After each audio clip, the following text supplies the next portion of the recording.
Hello, this is Derek Renfro, and I'm going to be going over my Sprint 2 individual performance for our program Hitched. First thing we'll do here is go over to our use case for our new item, the guest list.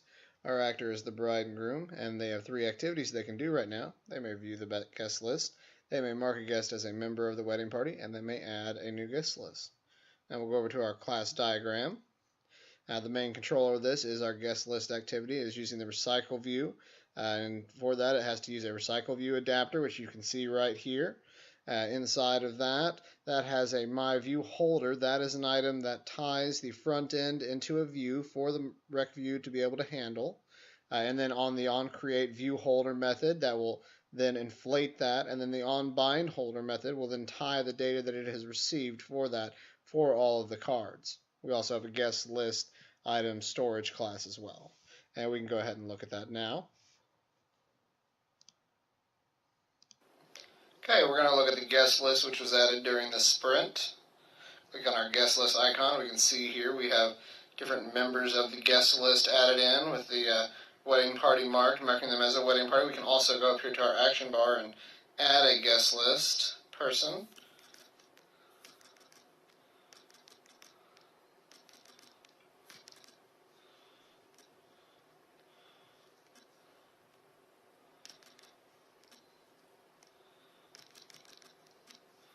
And we'll go ahead and hit submit.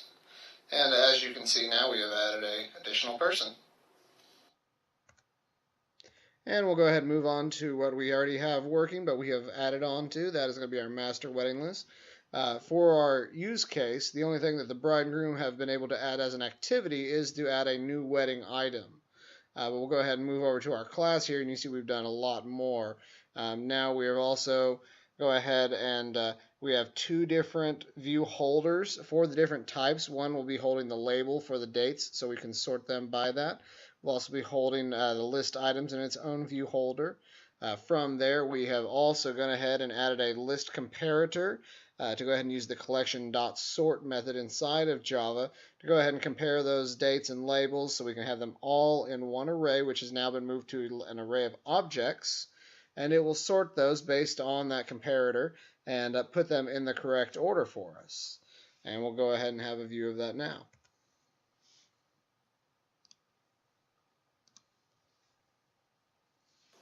And here we're going to go ahead and go into the tasks and see what we have updated since last time.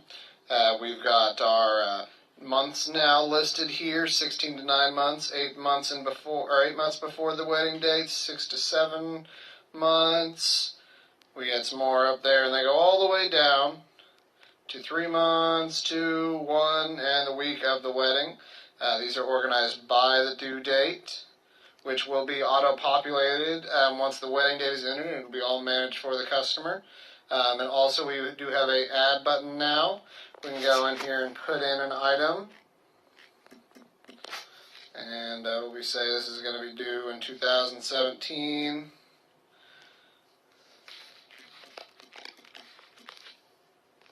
And we'll go ahead and hit submit. And there you can see it's down there at the bottom. I put it far, far forward, so it would be past the first week, so we can show that. And that's so far what we've got done since last time on the tasks. And that is all we have done so far for this sprint.